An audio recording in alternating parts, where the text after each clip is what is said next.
All right, everyone. We are going to go ahead and get started, and we'll continue to let people in, like I am right now, as we go. So thank you all so much for being here. My name is Blake Johnson, and I am the Outreach and Inclusion Lead at I AM ALS. Among other things, I have the huge honor of hosting our Ask Me Anything ALS series events to help provide answers to the community's questions. We're really glad that you've joined us for this event, which will focus on communication technology and is the second event on this topic after having an overwhelming response to the first one. Please note that we are recording the event, and we will absolutely be sharing the recording after it's been uploaded to our YouTube page. And for those who have not previously attended an Ask Me Anything event series, this is an idea born out of the community where I AM ALS advocates living with and impacted by ALS come together to answer questions from an audience of people who are interested in a specific topic. For this event, we have a truly incredible group of panelists, both community members and staff from organizations in the assistive communication technology and ALS space, who are really well equipped to answer your questions today. I'm going to go over just a few housekeeping things, and then we will jump into the reason you're all here. Our panelists are going to be answering questions that were both submitted during registration and then also ones that come through in the chat. If you submit a question in the chat, we'll pull it over into the list of questions that we have and get to it in just a few questions. We'll do our best to answer as many questions as possible today, but if we're unable to get to your question, we'll reach out to you after the event to connect.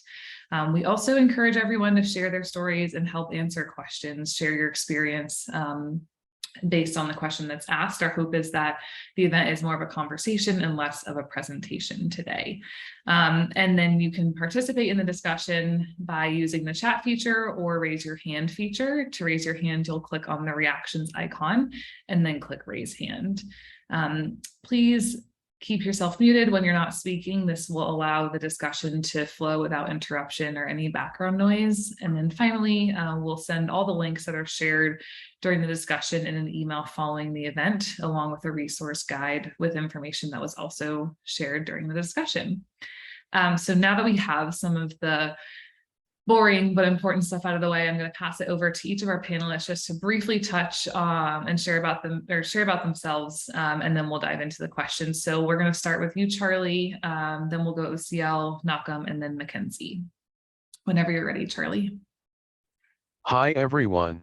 I'm Charlie Wren, and I was diagnosed with ALS over 7 years ago. I was a heavy-duty mechanic and a part-time musician. My progression started in my hands and arms, so using a communication device has been extremely detrimental during my journey. I'm an admin for 3 different ALS Facebook pages, so I can help others with ALS. It's an honor to collaborate with I AM ALS during this webinar series. Good luck everyone. I'm glad to see everyone, and to still be able to be here. Thanks, Charlie. And OCL has added his in the chat. He said, "Hey everyone, my name is OCL Mendoza. I am 27 years old and I currently live in Sonoma County, California. I was diagnosed with ALS in 2016 at the age of 21 during my senior year of college, and I've been using eye gaze technology for about 4 years now. I started off using the Toby I12 and I12 Plus, and just recently transitioned to using the TV Pilot iPad in February 2022. Thank you all so much for being here. I sincerely hope that this conversation is helpful to you or a loved one affected by ALS." Malcolm? Hi, everyone. My name is Nacho Lehmann. I am Technical Director at Bridging Voice, which is an organization that provides education, support, and training to PALs across the country with all of their technology needs for communication and computer access. So I'm really glad to be here to answer questions today.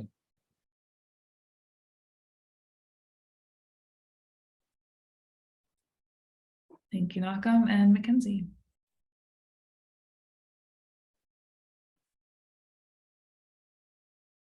I'm off to a tough technological start. Hello, everybody. I am Mackenzie. I am part of the ALS support team at I AM ALS. My background is in speech language pathology. Prior to coming to I AM ALS, I was a representative for Toby Dynavox in the Chicago area. Just a little bit about the ALS support team at I AM ALS. I think it's helpful to think of us as an ALS concierge service. So if you have any questions about anything related to ALS, you are always welcome to reach out to us, and we'd be honored to help you find answers to your questions. So we can help with all sorts of things, anything from learning about your ALS care to clinical trials, identifying values, and helping to identify organizations that can assist with finances or legal or insurance support. We can help with processing emotions and also help by providing information about practical daily living things such as home modifications or accessible vehicles or things like that. I will drop in the chat how you can contact us at the ALS support team, and you're always welcome to reach out to us anytime. Thanks, Mackenzie. And we'll also be sharing contact information for Bridging Voice. Team Gleason with Emily had joined us at the first event, and then also for I AM ALS as well. And then Charlie and OCL, if you guys want to share your social handles or something, feel free to do that, and we'll include that in the resource guide post-event. But as promised, we're going to dive into the questions. The first thing we wanted to do was have Charlie and OCL address something that came up last time. I think that will probably come up again this time, and that's just how are you both able to communicate so quickly with your technology? And we will start with you, Charlie, and then we'll go to you, OCL. How did I communicate so quickly on the last webinar? Well, the answer is that I cheated. I had the registration questions beforehand, so I could answer the questions for the presentation. I wanted to cover all my bases before the presentation due to its caliber. I answered the questions using Microsoft Word, copied my answers to my text-to-speech program, and assigned 3-letter shortcuts to speak the answers. So, when asked a question, I type 3 letters to speak the answer. Thanks, Charlie. I'm wondering even if like a recording of how you do that on your screen would be helpful for someone one day too, because it's a very awesome that you have those shortcuts. OCL's in the chat. He says, as awesome as it would be to respond and have conversations with people quickly in real time, that unfortunately isn't the reality of current eye gaze technology. Charlie and I have prepared most of our responses in advance, which is why we are able to respond so quickly. However, as technology continues to advance, the hope is that we will be able to communicate faster and faster to minimize the time of pauses when communicating. Thanks, OCL. And I'm wondering, as kind of a follow-up to that, if any of our panelists are able to share if they have any advice for someone, if they're looking to speed up how quickly they type with their eyes. So there are many ways to do that. It's mostly software based, because the eye tracking itself is really just whatever it is. That speed can't be increased too much. But when it comes to software enhancements, there are many ways to have predictive phrases and predictive words and all sorts of shortcuts. Like Charlie has things what they call abbreviation expansion, where you can just go and type 1 or 2 letters and that inserts an entire phrase into what you're trying to say. So there are many, many tricks. They're mostly software based and they would require customizations, but most people can definitely speed up their ability to converse more quickly. Advice on how to speed up typing with my eyes. I use 2- and 3-letter shortcuts on my text-to-speech communication program. It can communicate my most commonly used phrases with a few typed letters. I don't have to go to a category and a subcategory to find my phrase. I can easily expand or reduce my text-to-speech program to speak quicker when I'm using my device as a regular computer. The program I use is Next Up Talker. It's not an eye gaze program, but using it with Toby's Windows control, it acts like one. So, there's another way to communicate other than speech. I found that using funny audio clips can sometimes convey your point louder than words. If I get impatient, I can play a clock ticking. If I'm traveling, I can play a train horn. If I'm in a crowd, I can play the sound of an air horn to warn others, and in an emergency, I can play an elephant trumpeting. My wife just loves it when I play the elephant sound, it makes her come running. I also use keyboard shortcuts to cut, copy, and paste files. Using keyboard shortcuts can dramatically speed up your ability to use your device. This is how I communicate quickly, and probably differs from what others should use. Charlie, I feel like the use of sounds is so on brand for you as someone with a background in music. I love that. And in the chat, OCL says, most eye tracking devices should have a setting called keyboard dwell time, which can be adjusted so you can type at a speed you feel most comfortable with. In my personal experience, I have always typed the fastest dwell time possible, so I can try and minimize that time that it takes me to respond. However, despite me being great with technology, the reality is that this unique style of communication takes time and patience for the person living with ALS, as well as anyone they're communicating with. Thanks, OCL. And we did have a follow-up question that I wanted to be sure we got to, and the question was, how do you assign letters? And as I'll leave that open to any of our panelists and give both Charlie and OCL a moment to type something out if needed. What's the question exactly? How do you assign letters? And Jonah, feel free to unmute if you'd like to ask, not in the chat.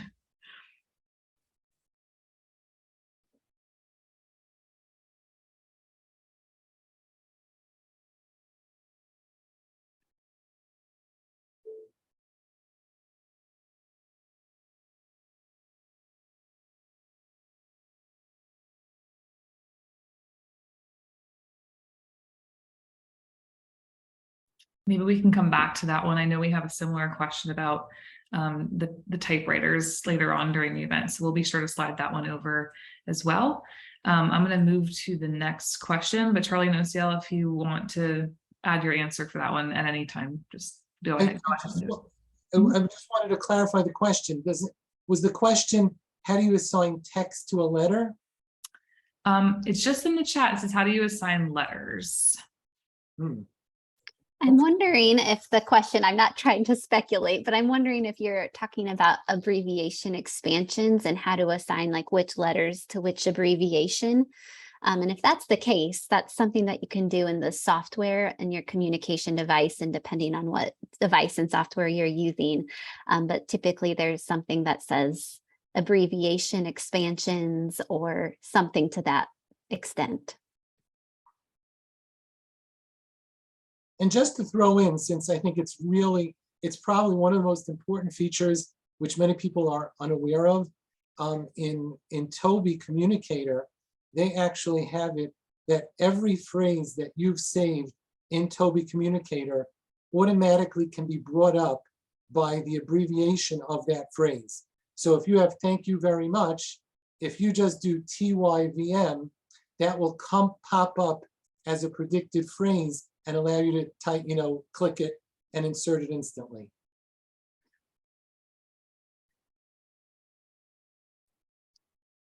Thank you to both of you. And we can also do some digging on our end and include that in the resource post event. I'm going to move to the next one. The next question is for Mackenzie and Malcolm. I received a loaner Toby through my ALS clinic. How do we set it up and get training? That is a really good question, and it might depend on where you live and what type of organizations are available to support you. a great place to start is you can always just reach out to the ALS support team at I AM ALS. We can help you find answers to questions like these, and we might be able to share about resources in your area. For a question like this, we'd likely refer you to the amazing team at Bridging Voice. But it also may be possible that your local ALS Association chapter has a speech language pathologist on staff that may be able to help support you with a loaner device. Your local ALS clinic speech language pathologist might be able to help. It's also possible that a local outpatient speech language pathologist with experience in this sort of technology could help. So a few different options, but we would definitely do everything we can to get you supported with that loaner device.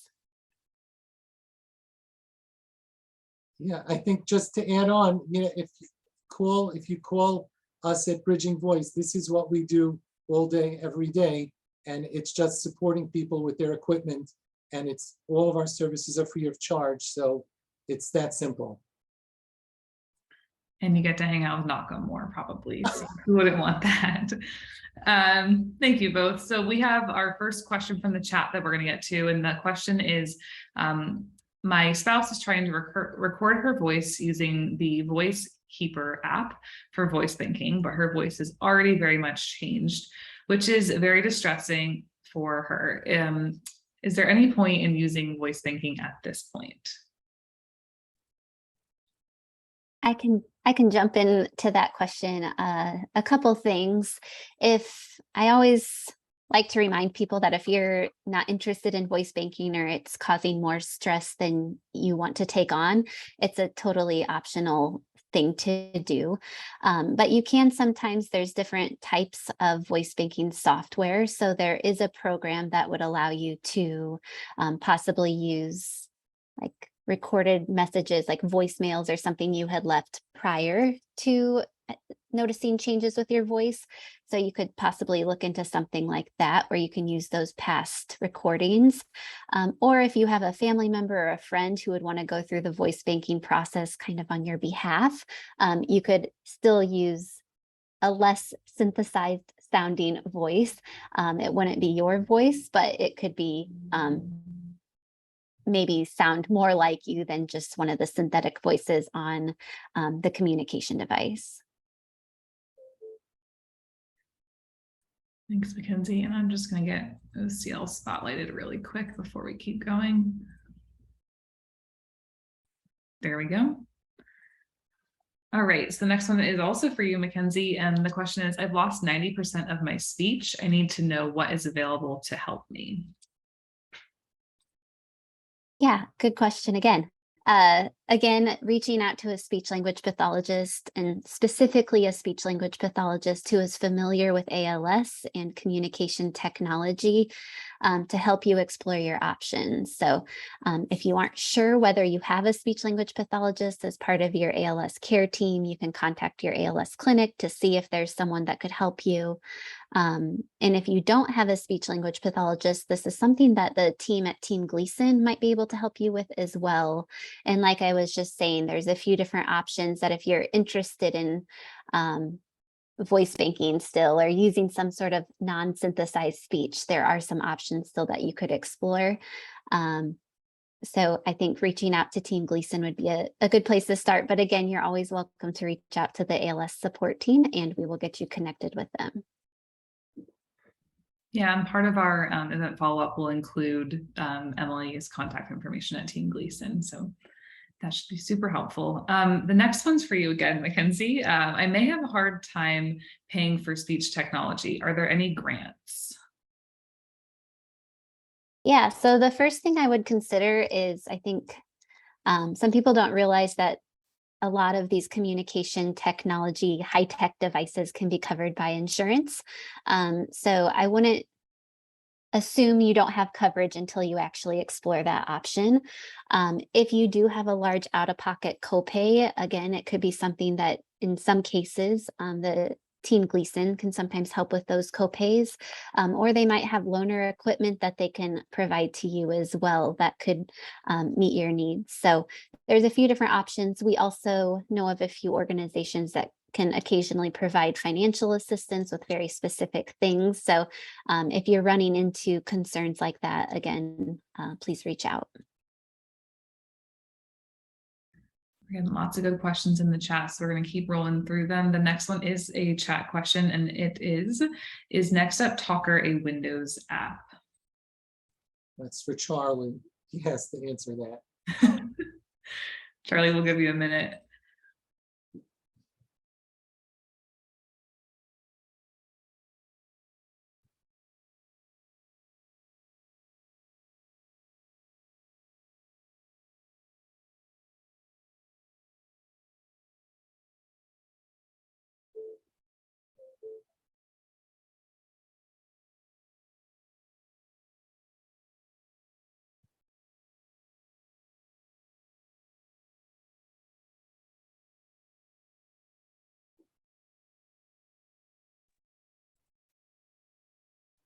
And Charlie in the chat says yes.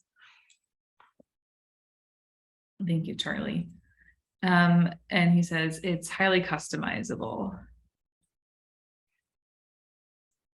Charlie also has an incredible Facebook group that we'll be sure to add into the resource guide post event, and you can connect with him in there as well for additional questions and follow up. Our next question is also from the chat, and I think it's probably for Charlie. Where do you download the sounds? I want that.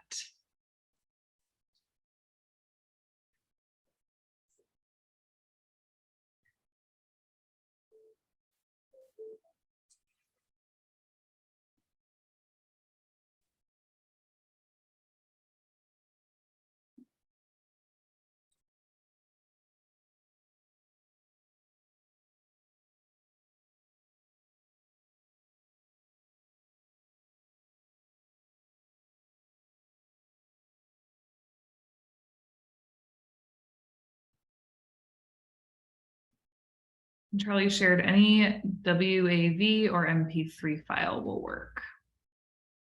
Awesome. Thank you, Charlie. So the next one's for you, Nakam. This person says, no eye movement left, no voice, now what? So we did touch upon this question last time. It's a very important question. And I think I just want to mention 2 points about it, but it's obviously a question that needs a lot of discussion. The first thing is not to make any assumptions about what you can't use. And that's because some eye trackers can pick up very subtle or slow movements, which someone may think that they can't use the eye tracker or they have no eye movement. But there are some eye trackers that can pick it up and that someone can still communicate with that. We have seen that a dozen times in the last couple of years where someone thought they could not use an eye tracker because of their slow or minimal eye movement. So important to call I AM ALS or call Bridging Voice and let us investigate further and see what the story is. The second thing that I'd like to mention is that brain communication interfaces are making strides every single day. And we have, interestingly, in between our last Ask Me Anything session and today, we had a client that was the first person in the New York area to get the Synchron stent implanted, which is a new brain communication interface. And he's been going back and they're getting signals from it. And there's some very encouraging news coming from that. So things are happening every day. And we need to just, you know, whenever somebody feels that they can't use an eye tracker, we have to see the options that are available at that time. That is so incredible, Nakam. And I think it's so true, like, as we know, within the whole ALS space and in the whole landscape, like, technology continues to evolve, more research is being done, and there's so many more opportunities every day. So I think that's super, super helpful and totally resonates. The next question is also from the chat.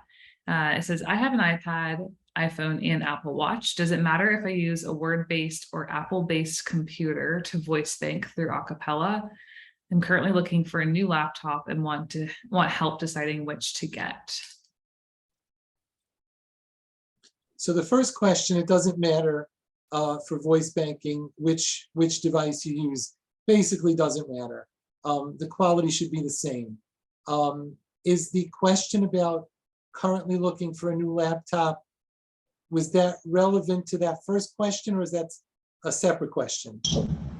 That was relevant to the first question. I'm just trying to decide if I should get an Apple computer or a Word-based computer to bank my voice. And I'm probably not going to need it for a while, but I just want to get the voice banking done. Then I don't think it matters. I'm very biased. I'm a PC man, so I'm just making a disclaimer right here. But I don't think it matters, and whichever way you do the voice banking should be sufficient. Malcolm, we knew you're a PC man because of the background. Sorry. I'm just kidding. I don't mean to poke fun. Thank you. Christine, does that help? Yes, that was helpful. Thank you. Of course. All right, our next question is for you, Charlie. What is the best voice banking system to use with Toby? What are the best voice banking systems for a communication device? There are numerous companies that can generate a synthetic voice using your voice. The four most popular companies here in the United States are Model Talker, Acapella, Speak Unique, and VoiceKeeper. For years, Model Talker was popular due to its low cost. Most companies charge thousands of dollars for their services. Acapella has been gaining popularity recently, due to only needing 52 phrases from their clients. Most voice banking companies require over 1,000 phrases. Luckily, Team Gleason will pay for this service. There are a few companies that can use past audio clips from home movies and presentations of their clients to generate a synthetic voice. It's incredibly costly and requires hours of audio samples. Many people are familiar with the movie actor Val Kilmer. In 2015, he battled throat cancer, which permanently damaged his vocal cords after his recovery. When they first started filming the new movie, Top Gun Maverick, the producers were unsure how to incorporate Val into the film with his damaged vocal cords, so they collaborated with a UK company called Sonantic, which manufactured a synthetic voice for Val Kilmer. They used old audio clips from his previous films. I'll admit that I'm a little jealous of how beautiful his synthetic voice sounds. Here's a little sample. We all have the capacity to be creative. We're all driven to share our deepest dreams and ideas with the world. When we think of the most talented creative people, they speak to us in a unique way. A phrase we often hear is having a creative voice. That's excellent. In my opinion, Acapella is probably the easiest voice banking program due to the minimal phrases needed, especially with the help from Team Gleason, which can guide you through the whole process. I'm always surprised going to ALS meetings and interacting on social media that people haven't yet heard about voice banking. It's essential to get the word out and educate others about this revolutionary technology.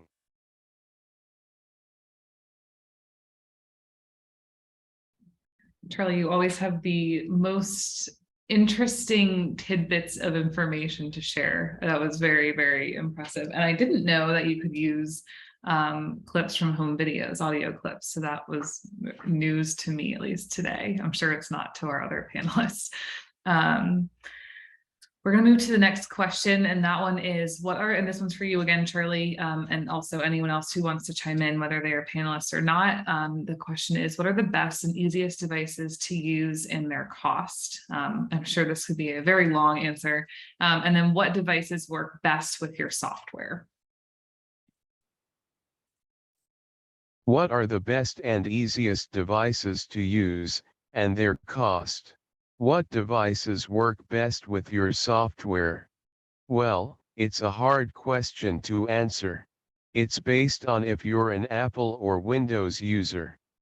Most Apple users lean towards the TD Pilot. All the other communication devices are Windows-based. So, it comes down to what operating system you are used to, which eye gaze camera picks up your eyes the best, which communication software is easier to use, and who has the best customer service. Generally, people don't test multiple devices. They test one device, based on their speech pathologist or ALS representative's advice.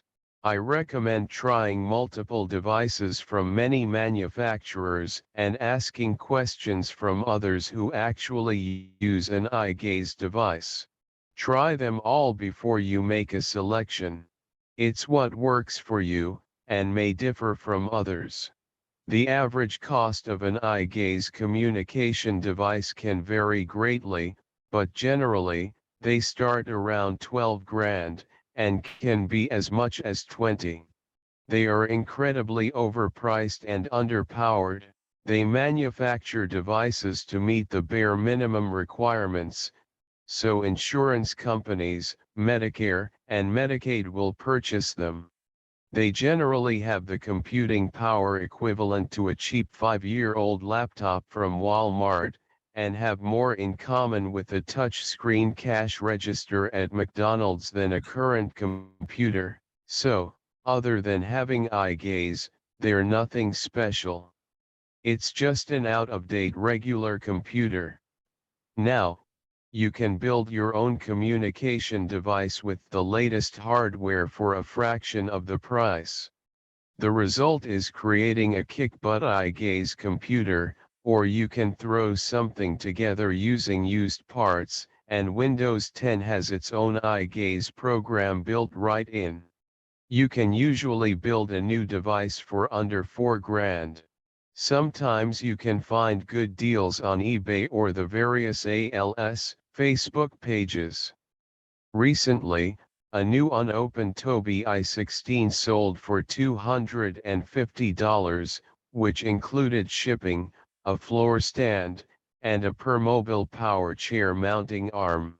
As usual, I was a day late and $1 short. There's no reason to purchase a communication device due to the ALS Association having loan closets and the Team Gleason Foundation.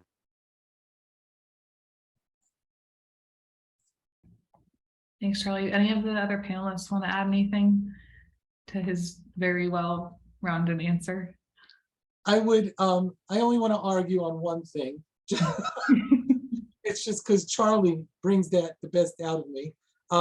That just putting together your own eye tracking device, it's, you know, for the right person and with the right perseverance, maybe it is doable, and people do it. But like Charlie finished off today, the options of getting a device on a long-term loan from either an ALS clinic or Team Gleason, or purchasing one on eBay, those options are so good and so available that you'll just be much happier if you do one of those. You go one of those routes better than building it yourself. And you get a lot more bang for the buck there too. The powerful speakers in the all-in-one devices, batteries that last for 8 to 10 hours. There's just a lot of reason to do it that way. If someone absolutely needs a very powerful device because of their business, or for whatever reason, or if someone's an artist and they really need to use a very advanced art software, then they may need to think about something like that in order to couple a very powerful computer with an eye tracker. Thanks, Malcolm. That's a good, healthy disagreement. Informative one, too. All right, the next question is from the chat. This person says, "Hi guys, I'm a speech pathologist and I have a patient with ALS who is interested in an amplification device of some kind, as he speaks with at a mere whisper. Is there anything like this on the market for trials? I considered eye gaze technology with him. However, he wears a full face CPAP mask 24/7. I figured that would cause difficulty with eye tracking. Any suggestions are welcome. And again, we'll open this to the panelists. And if there's anyone attending here today that also wants to share, we would love to hear from you. So I saw Mackenzie, I don't know. The voice amplifiers are available from almost all of the ALS clinics. That's like one of the most common things that you can get on loan for a trial or even a long-term loan. That's number one. The full face mask, although it does cause some issues with eye tracking, generally speaking, it's not terrible. We have many pals that are wearing a full face mask and they're still able to use eye tracking very well. Interestingly, I think that our perception for many years was that the glare off of the mask was what interfered with the eye tracking accuracy. But more recently, I think we've been finding that the mask pushing up the cheek, pushing that up, has been covering part of the pupils, and that's more of an issue. So, but definitely, it pays to try even with a full face mask, and it can work. Yeah, I don't think I have anything to add to that except definitely try eye gaze, even if you have the full face mask on. I think it's always worth trying if you're interested in that. And then similarly with the voice amplification system, absolutely. There's some out there that are not very expensive and just run off of a battery and just a simple little headset. You could also reach out to Team Gleason to see if that's something that they might be able to loan you as well if your local ALS Association chapter doesn't have equipment like that.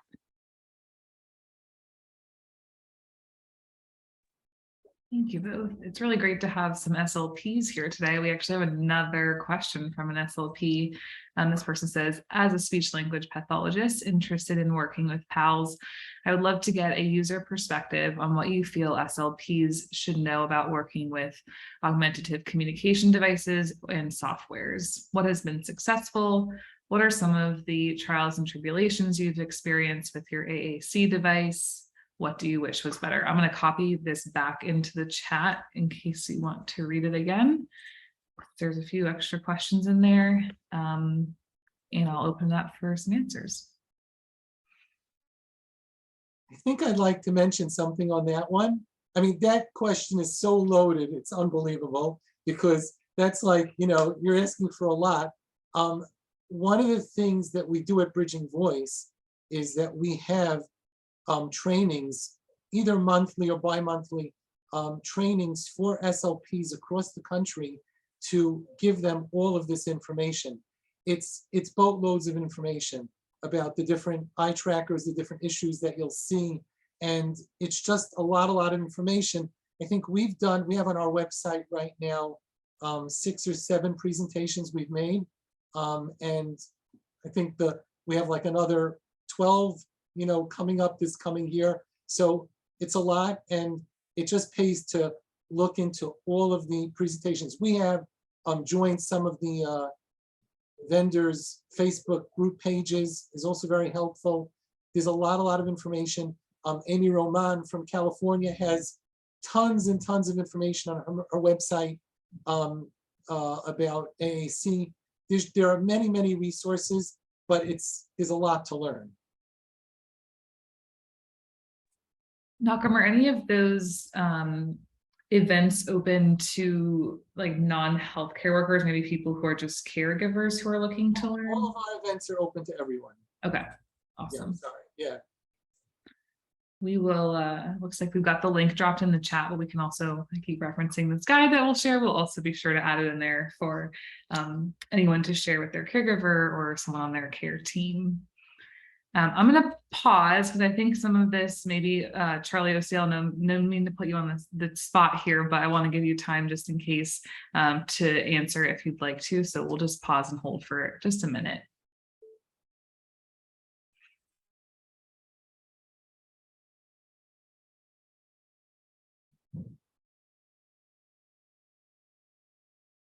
In the chat, Charlie said, every person with ALS are different. There's no one patient alike. SLPs need to help on an individual basis. And also, Holly chimed in and said, I'm an ALS registered nurse, and my biggest challenge is finding an interested and knowledgeable SLP or OT for access, willing to do the AAC evals. Ideally, that can work in the PT's home, the patient's home.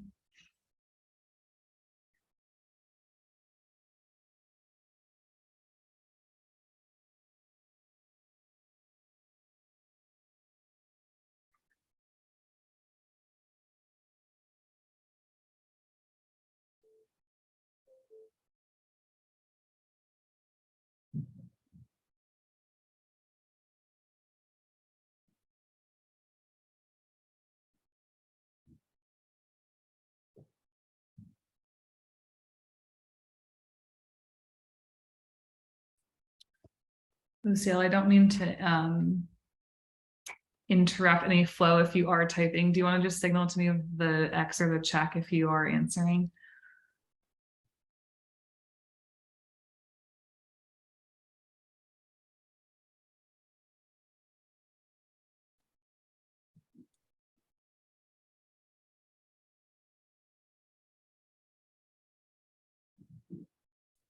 Cool. OCL says, one big issue I used to have with my old Toby was that the eye tracker would randomly shut off. Interesting. Malcolm Mackenzie, any advice or feedback for someone else who might be experiencing this as well?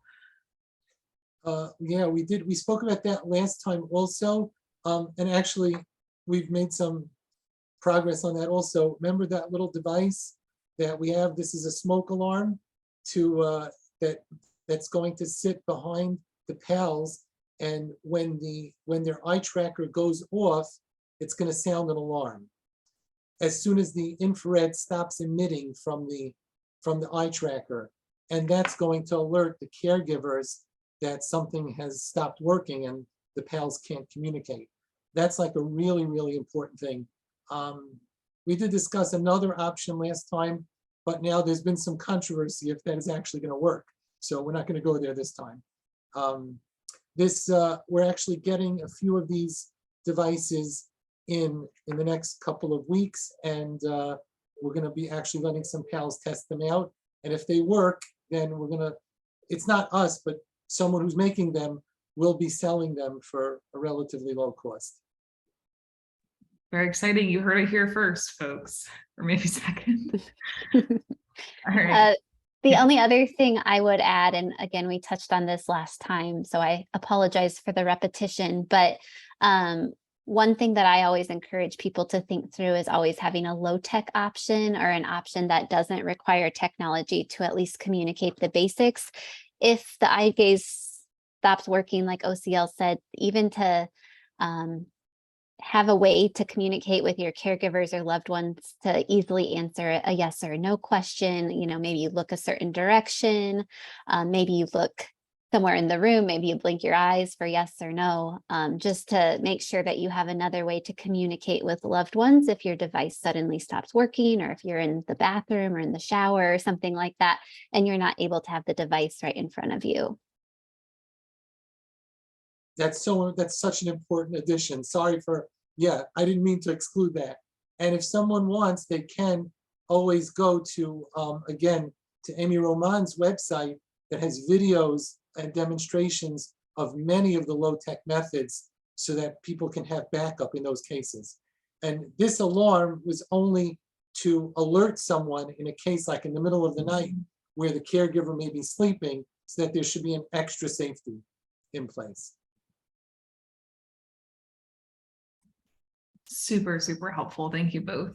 We're going to move to the next question, and that one is from the chat. And they said, is there a person who can come to my home and show me how to do this? I will take that one. If anyone else wants to jump in, please do. So depending on where you live, your local ALS association chapter may employ a speech language pathologist or someone with technology expertise who can come to your house and help with something like this. Back to Charlie's point about getting the device through insurance and how expensive they are. This can sometimes be a situation that I found for some people to go through insurance and get a device funded was worth it, because sometimes it meant that a representative from the manufacturer would come out to your home and help you get it set up if you need that type of support. Again, not the right answer for everybody, but just something to consider. And it's a great question to ask the AAC device or the communication device manufacturer ahead of time to see if you buy a device direct from a company through your insurance, will someone come out to your house and help you do these sorts of things? Because that can vary company to company and location by location.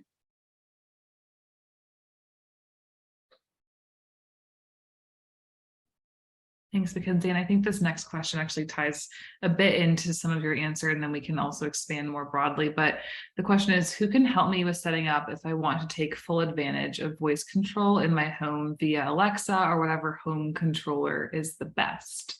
Has anyone done this or have any warnings or recommendations? And perhaps our panelists can also touch on just in general best practices for using smart speakers in the home too.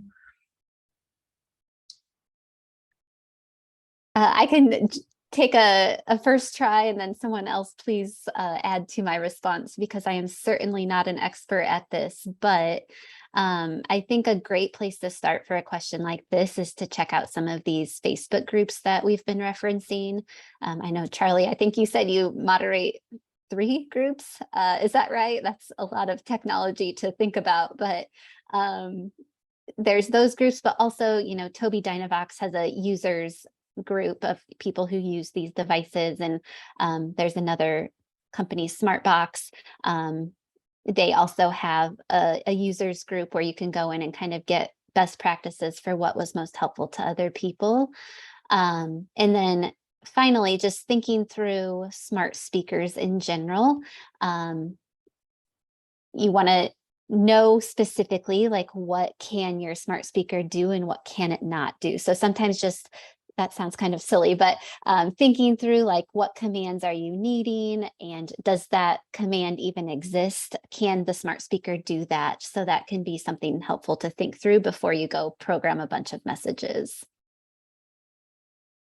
Okay, I'd just like to add something to that. I think a really important thing to remember when dealing with, let's say, Alexa, Google Home, these things, is that it really is healthy sometimes to separate between the technology that everyone knows and the technology that people are not so familiar with. So when it comes to setting up your Alexa and deciding how it should, set your thermostat and control your TV, so you just grab that 13-year-old down the block who's very bored and who knows how to set this stuff up, and have them set it up in your house. That's the first part. Then there's the second part of using, let's say, an eye tracking device or any speech generating device to control that Alexa. That's a separate thing, which sometimes needs a little bit of, I don't know which word to use, because some of them wouldn't be so nice. It's just that they don't respond well to synthesized voices, but you can just record something like Alexa, the word Alexa, in a regular voice, and then all of the commands that come from the synthesized voice will work well after that point.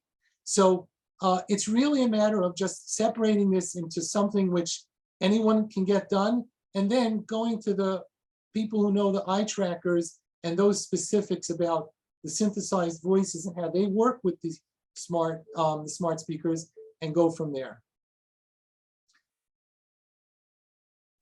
I'm gonna add something just about the 13-year-old down the block. I think sometimes people don't understand how high tech some of this stuff can become. And if you're not familiar with technology, I imagine it can be a really overwhelming conversation to have. So if you have a 13-year-old down the block, or a grandchild or a child or a friend who knows a lot about technology in general, they may be a helpful person to just include from the get-go when you're starting to think about different sorts of high-tech communication systems. Yes. Just lean on our young people here. Charlie also said, Alexa responds to synthetic voices. You can also download their app. And OCL says, my Google devices generally respond great to synthetic voice. It's really helpful. Thank you both. We're going to move to the next question. This one's from the chat. This person said, do any of the speech programs allow you to stress certain words with typing in italics or all caps? I love this question. Almost never. It depends on, there are some new things. We're actually working on this because there are some special voices that are not included in any of the typical communication software, which can allow you to do this. But the typical software these days includes SAPI-5 voices, which don't allow for that. They don't allow for almost anything. But this is going to change soon. That's like a Midas guarantee. Love it. Thank you, Malcolm. All right, this next one's for OCL and Charlie. This person said, I was just diagnosed and want to voice bank. When did you start voice banking? And we'll go with OCL first and then Charlie. OCL says, the general rule of thumb when it comes to voice banking with ALS is to do it as soon as possible after diagnosis. The reason for this is because ALS presents so many changes to our voice and body as we progress. So it's difficult to know when you may wake up one day and notice a slight slur in your voice or experience a change in the speed you talk or ability to amplify while you speak. For me personally, I had so much going on in my life when I was diagnosed, like trying to graduate, find a job, getting married, and basically trying to start my life. So I didn't get around to voice banking until about a year after my diagnosis. I was very lucky that my voice wasn't affected until about 2.5 years into my diagnosis. So I was able to complete voice banking successfully. However, ALS is different for everyone, and everyone's voice may be affected quicker for some people compared to others. So it's important to voice bank as soon as possible.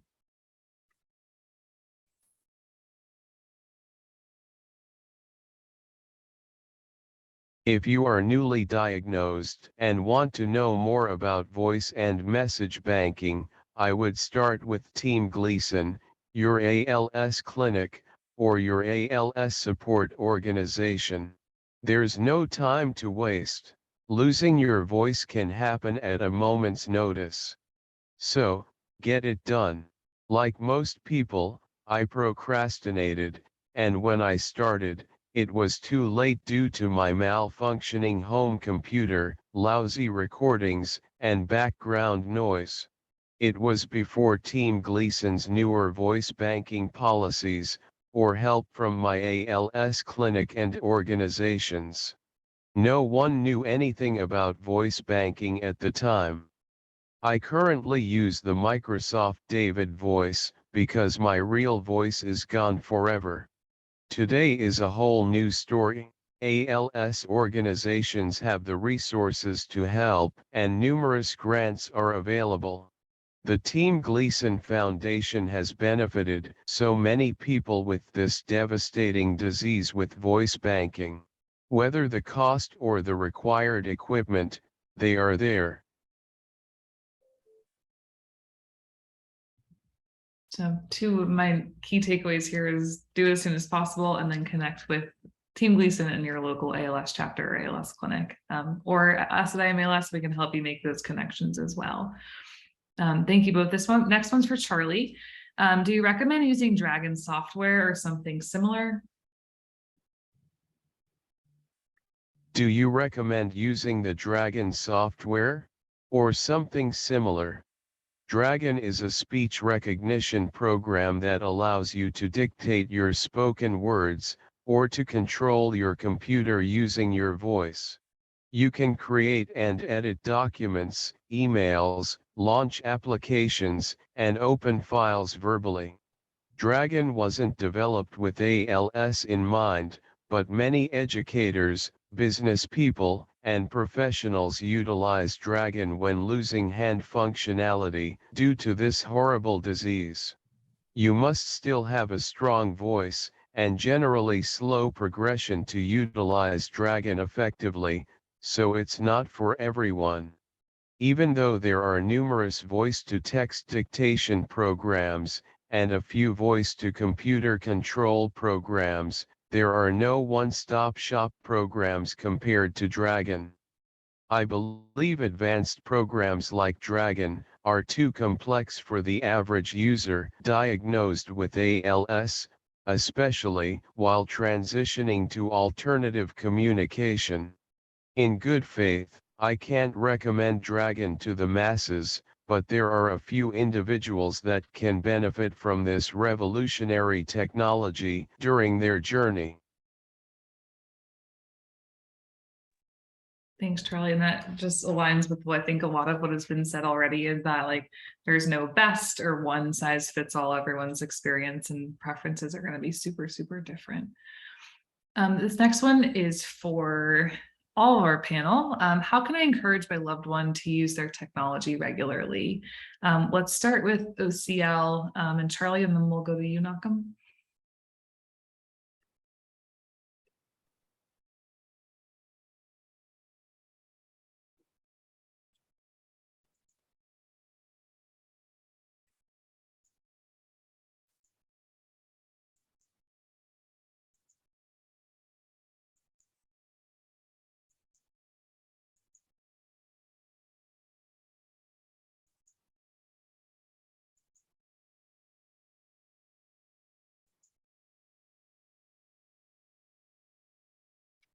And OCL says 1 minute. Sorry, OCL, you want to go after Charlie and Nakam? Yeah. When you throw it in there, we will get to, yeah, okay, perfect. All right, what order did I say? Charlie and then Nakam, and then we'll go OCL. How can someone encourage their loved one to use their technology regularly? Well, it can be challenging.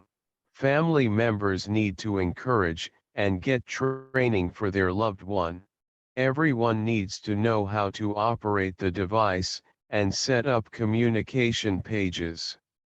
A communication device is not only the user's responsibility, but needs to be a whole family affair. A device can be essential for the user and family, which gives a little more security. A person using a communication device can maintain their dignity and individuality longer.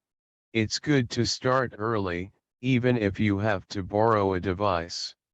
Family members must constantly help the user so they don't get discouraged. Give your loved ones reasons to use their device other than to communicate. If their device is set up properly and shown how to use it, they can use social media, call family, text friends, watch movies, and play games to stay connected and entertained. Sadly, many people wait until it's too late to utilize a communication device. When I started using a device, it was estimated that 90% of ALS communication devices never got used regularly. I'm sure in recent years, with the help of Team Gleason and Bridging Voices, the number has gone down, but the work has just begun. So, if you have a loved one with ALS, help them, guide them, and make them understand the importance of a communication device and how to use it. It's not just important for themselves, but the whole family.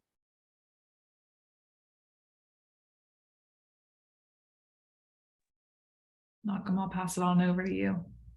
Okay, I mean, Charlie really touched on all of the things we've done, but we always find that the best way for someone to get started is by giving them the ability to do something they want to do with that device. and that doesn't necessarily mean communicating. So once we get the device in front of them, they usually end up using it for everything. So often it's games, drawing, emails, or just some predefined phrases, just giving them some reason to engage with the device. I've personally used Facebook, blackjack, chess, New York Times, and a rocket launcher to convince someone to use their eye tracker. So That's awesome. And OCL says, this is a great question and one that I think applies to both the person living with ALS as well as their loved ones. We all know ALS is a very tough disease that can take away our independence, purpose, and productivity if we allow it to. The beautiful thing about technology is that it gives us the opportunity to still have independence, pursue our passions and purposes, and lead productive lifestyles. One phrase that has always inspired me is one that Steve Gleason said, "Until there is a cure for ALS, technology is the cure." That quote has inspired me to use my eye gaze technology to continue advocating for awareness and research so that we will find cures for treatments for ALS. I think another important reason to use technology regularly is to effectively communicate with our friends and family and to interact with the outside world. Being able to express our feelings, emotions, and needs is really important because ALS is doing everything it can to take that away from us. Communication technology also allows us to build and strengthen our relationships with other loved ones and keep a sense of humor through the difficult times that this disease inevitably presents.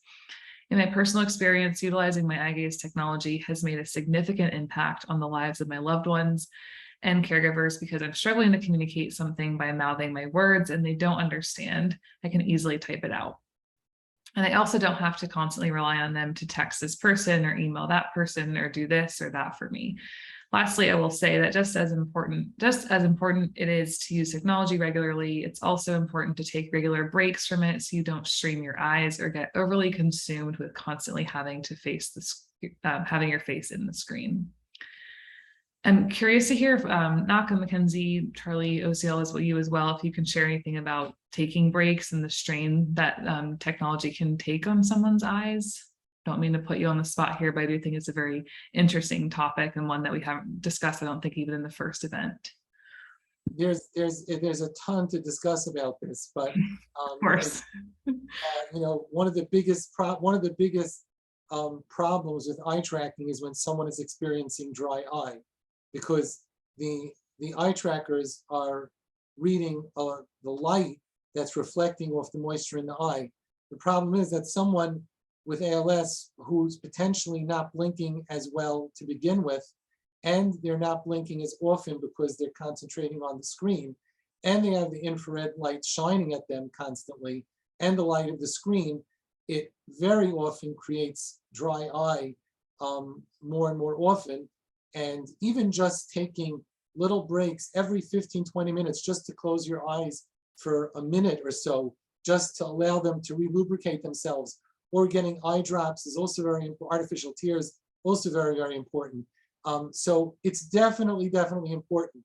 But aside from even eye trackers, I mean, we all use our computers way more than it's healthy for our eyes and our bodies. So this is like a bigger question, but certainly it's exacerbated by the eye tracking needs. So Thanks, Nakam. And OCL says, Nakam said it perfect. thank you. All right, this next question is for Charlie. How do you all like talk to me technologies? It takes a very long time for my dad to communicate.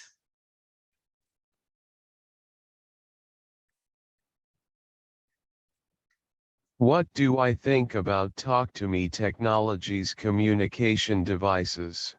Well, I hate to be pessimistic about any communication device.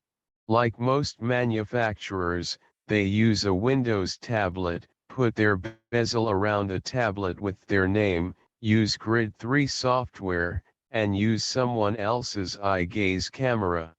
Most of their YouTube videos are over 7 years old, which makes me question their innovation, but I do hear that they have good customer service.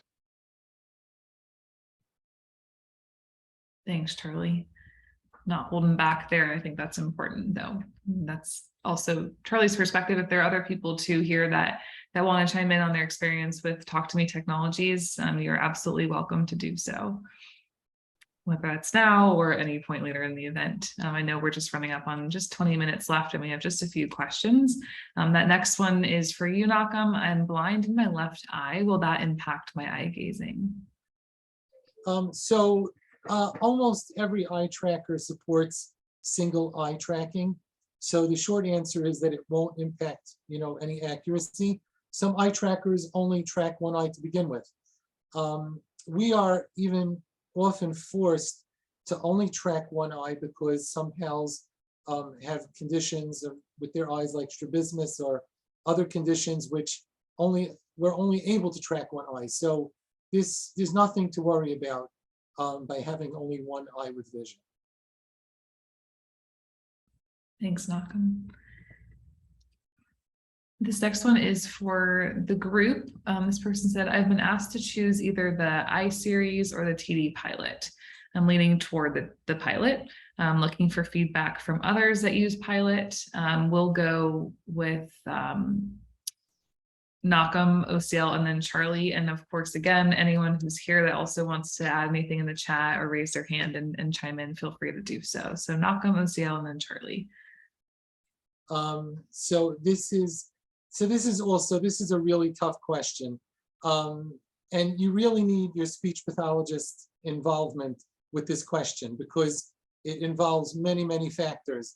The short answer is, and it's not a comprehensive answer because this is not something that we should really even be answering here, but I think it's healthy just to get a little bit of an idea of what you need to look at. The I series devices are extremely reliable devices for keeping PALs communicating. They are rock solid at that. A lot of the other vendors' devices are the same. The all-in-ones are made to be rugged and just really good devices at keeping people communicating. Most of the support that we do at Bridging Voice, which is supporting remotely and customizations, I would say 90% of what we're able to do at Bridging Voice, we are only able to do on devices like the I-Series device from Toby or from other vendors, some of their Windows-based devices. So we can't do that on the TD pilot. On the other hand, if someone needs or really wants access to iOS and to the apps and to all of the amazing things that they can do with an Apple product, that's a very major factor. Some people are deaf and they absolutely need the apps that allow them to communicate from the iOS. So they're going to need an eye tracker that has that ability. Some people just are desperate for Candy Crush. What are you supposed to do? So they will need a TD pilot. So I think like repeating something like what Charlie said before, it would just be really hard to recommend a TD pilot to someone who has an advanced ALS, and they could be in a situation where they won't be able to communicate with that device in certain situations. But again, this is something that needs to be done with a speech pathologist. I recently noticed that Toby on their website actually mentions by the TD pilot that under that device, that it's a device for different diagnoses, and it says, and for select patients with ALS. So it seems that it's understood in the industry that this isn't for everyone. And some of the people that we know actually have both, the I-Series and the TD pilot. So they have the best of both worlds. A mere $36,000. Okay, that's it, 10-4 over. 10-4 over, mic drop. OCL says, I've had the TD pilot for about 6 months now, and I absolutely love it.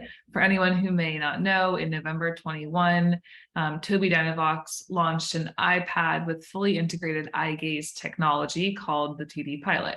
I've always had an iPhone and Apple products, not like Nakam. So switching to this device when my Toby i12 Plus started malfunctioning was a no-brainer for me. The eye tracking is extremely accurate. I have only had to recalibrate it to my eyes twice in the past 6 months. I've never had an issue with it freezing or randomly shutting off. It has a great battery life. The apps available to download and use are endless. It's pretty reliable when going outside. And most of all, it's given me a new level of independence with everything I'm able to do with it. I can also text and FaceTime friends and family again. Now that custom voice integration is available on the TD Pilot, the only major trade-off for me between the iSeries and TD Pilot was the ability to drive your wheelchair with your eyes. That function isn't currently available on the TD Pilot. However, I was told in part 1 of this conversation that iDriving will be coming to the TD Pilot in the near future as it continues through development. With all of this said, everyone has their own personal preferences when it comes to using communication devices. So I highly recommend that you try out all options available for you to choose from before making a decision. And Charlie added, there's a program called iPadian that you can download for Windows so you can run Apple programs. So interesting. And Charlie, I will turn it over to you. What's my opinion on the TD Pilot? Well, I'm not a TD Pilot user, and answering this question can be controversial. I'm an iSeries guy, which means I use a Windows device. First, the positive. The TD Pilot is manufactured on the Apple iPad platform, meaning anyone can quickly use and understand the software, even if they aren't techie. It also gives seamless syncing to your other Apple devices, making them extensions of one another. The TD Pilot is the first and only eye gaze device that uses the Apple operating system. Now, the negative. Due to the cult-like following of Apple users, I'll probably find my head on the end of a pike in front of Toby's headquarters, but here I go. Windows gives users more customization options and flexibility compared to the Apple platform. Apple has never played nice with other companies, which can lock customers into their products. I personally enjoy having the freedom to explore, make modifications, and utilize programs that aren't available for Apple. Before Toby came out with the TD Pilot, Apple users were told that when they needed an eye gaze device, throw their iPhone, iPad, and MacBook in the garbage, get an Android phone, and learn how to use Windows. All this when they had no voice or hands, alienating half of all individuals with ALS.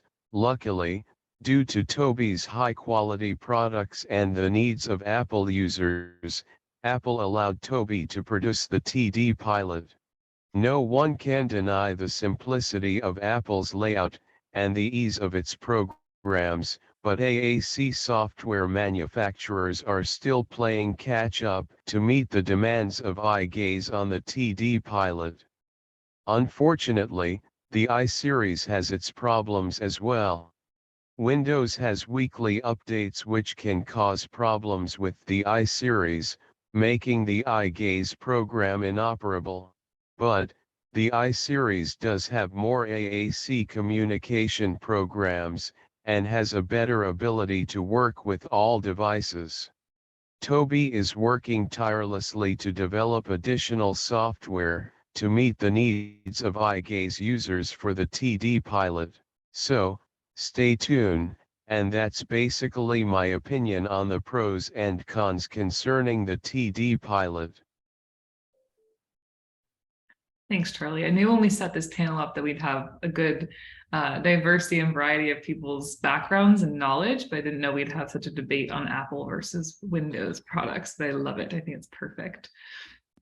This next question is for you, Charlie. Going back to some of what we've been talking about with typing. This person said, are letters set up like a typewriter for eye gaze technology? I'm a great typist, but iTypist might be different. Words used frequently like the, I assume, will be chunked. Do eye gaze keyboards have a similar setup to a typewriter? Yes, the eye gaze keyboards within the communication programs generally have multiple keyboard layouts to select from. Whether it has the letters in order or like a typewriter, it's there.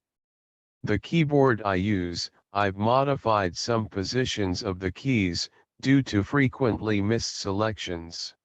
Bridging Voices has solutions for missed selections, on the most frequently used eye gaze keyboards as well. In addition, eye gaze keyboards have a word and phrase prediction feature, similar to texting on a smartphone. It remembers your most frequently used words and phrases for quicker typing. This is probably the most helpful feature that an eye gaze keyboard has, for quick of use and speed.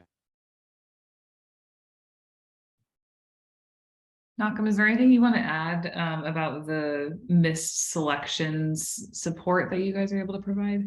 So we have many, many customizations just for that. And some of them are available on videos on our website. It's a whole conversation, but certainly people who are finding their typing speed slow or are making a lot of errors and finding themselves repeatedly doing the same thing over and over, they definitely should look at our website and give us a call. Roger that. Thanks. And this I next will- one, oh, go ahead. Sorry, can I add something too? I know in the past I've come across people who have never worked on a typewriting keyboard, the QWERTY layout. So if you're needing like an alphabetical layout or something else that makes more sense, just know that those are options, I think, on pretty much every device out there. That's awesome and super helpful perspective, Mackenzie. This next question is from the chat. This person said, will cataract surgery affect eye gazing? Okay. So usually not, but because there is a lens replacement there, so very often, not very often, but I don't know, often let's say, there is an extra glint or a sparkle coming from that lens, and it can cause issues with eye tracking. So there are a lot of options, and this is one of the reasons why people really require trials when they're looking into eye tracking, because they really need to know which ones work with their particular eye situation. So sometimes we'll just track only the other eye that didn't have cataract surgery. If someone had cataract surgery in both eyes, then you really need to trial all of the devices. One particular device, the Eye Gaze Edge, has a special compensation just for that, for people who are post-cataract surgery, and it works very, very well for a lot of people who have no other option. So there are options, and you just have to go to a good place for your evaluation. Thanks, Malcolm. And when you say a good place for your evaluation, call I AM ALS and they'll tell you where the places are. Okay. that works. To clear that up, we will never recommend a certain place, but we do definitely want to help you find a place that has experience in working with people with ALS, as well as experience with communication technology, because it is a very niche topic, niche subject. So we want to make sure that if you're trying to get this type of support, that you're making sure you advocate for yourself and you're getting in contact with a speech pathologist who can provide the level of support you might be. Great ad, Mackenzie. All right, we got 2 questions left in just 8 minutes. But if you need to add another question in the chat, definitely do that and we'll get to it. This next one's for you, Malcolm. I have one device and looking to get a supplemental device to do some things that the first device cannot do. How is the best way to get the cost of the second device covered by insurance or an organization? Great question, and a difficult question again, because this one isn't so easy. You know, insurance only covers a new device once every 5 years. Some people are lucky enough to move to a different insurance along the way, and then they can get covered again. But if the PALS communication is working with their current device, insurance isn't going to help at all. Team Gleason can be helpful sometimes with this, but these requests are really weighed on a case-by-case basis, just like with the ALS clinic loan closets, because the pool is usually very limited and they have to prioritize for people who don't have a device at all and their communication is really compromised. So eBay is definitely another option because there are sometimes very low-cost eye trackers there to get that supplemental coverage. And it really depends what those needs are. Some people, we know of people that have set up a GoFundMe page because they desperately wanted to get something new. Some people wanted to get a TD Pilot, even though they had just gotten an iSeries. So they set up a GoFundMe page to go and get their TD Pilot covered. So there are a few ways to do this, but it isn't the simplest question at all. Seems to be another common theme, the many nuances to the answers of these questions, but still very helpful. Malcolm, thank you. All right, this last question is for OCL and Charlie. How do I integrate with Alexa, Google, and other smart speakers? And we'll go with you first, OCL, if you're ready, and then we'll go to you, Charlie.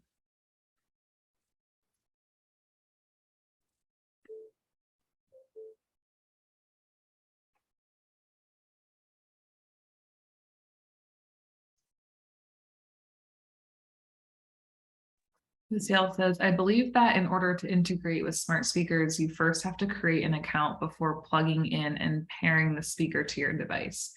I will speak on my experience with Google since my home is completely Googled out for the sake of my increased independence. I started with buying the Google Nest Mini, which I got on sale for $25 at Target. Next, I downloaded the Google Home app and created an account using my Gmail address. I then plugged in the Google speaker to an outlet and followed the simple directions to pair and set up the device. Immediately after the device was set up, I was able to ask Google any questions I'd like and even ask it to say a corny joke every now and then. Throughout the past 2 years, as I've researched different technology that is compatible with Google smart speakers, my independence has been completely transformed as I've purchased additional products for my home. For context, I'm 5.5 years into my journey with ALS, completely paralyzed and nonverbal at this point. Despite my limitations, here's a list of everything I'm able to do independently now from my TD Pilot eye gaze device because of Google Smart Home technology. Turn my bedroom and living room lights off and on, play music from any speaker throughout the entire house. I'm a pretty good DJ. Turn my bedroom fan on and off, turn my TV on and off, as well as change the channel or switch it to Netflix or any streaming service. Open and close my bedroom blinds, turn on and off the air conditioner or heater, and control the exact temperature. Turn on and off my bedroom diffuser, access security cameras outside of our home, lock and unlock my front door, vacuum the house by controlling Roomba, robot vacuum, and lastly, feed my dog through a dog feeder that I control when it dispenses the food. I already have to ask for so much help from my family and caregivers when it comes to my actual care. So having all of the Google compatible technology integrated in my home has unlocked a completely new level of independence that I'm really grateful for. The possibilities are endless. Awesome. Geez, OCL. Incredible. Charlie? How does someone integrate Google Home, Google Nest, or Alexa Echo devices into their communication experience and use them as communication speakers? These devices are designed to make your life easier, control your world, and discover new possibilities you've never imagined. These devices will pick up your synthetic voice, which can help make your home more innovative and automated, by simplifying your everyday routines, from lights and plugs to thermostats and cameras. You can download the apps to your communication device and smartphone for easy access. Regarding using these devices as speakers when you communicate, you need Bluetooth on your communication device. Most communication devices have Bluetooth already built right in, but If you're using an older Toby device, the Bluetooth feature only connects to smartphones, but you can get around this by installing what's called a Bluetooth dongle.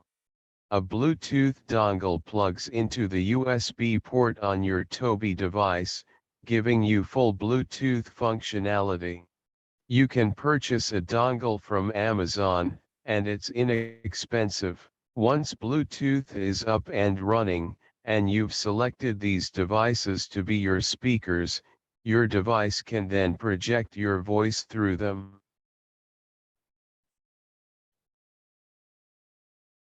Thank you, Charlie. I've decided that we need a full equipment list from both of you, everything that you have in your houses, because it is really so impressive.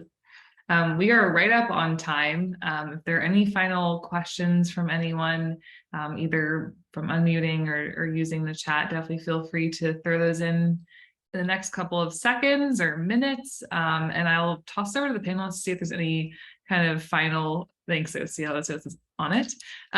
Any final comments or things they want to add before we close out for today?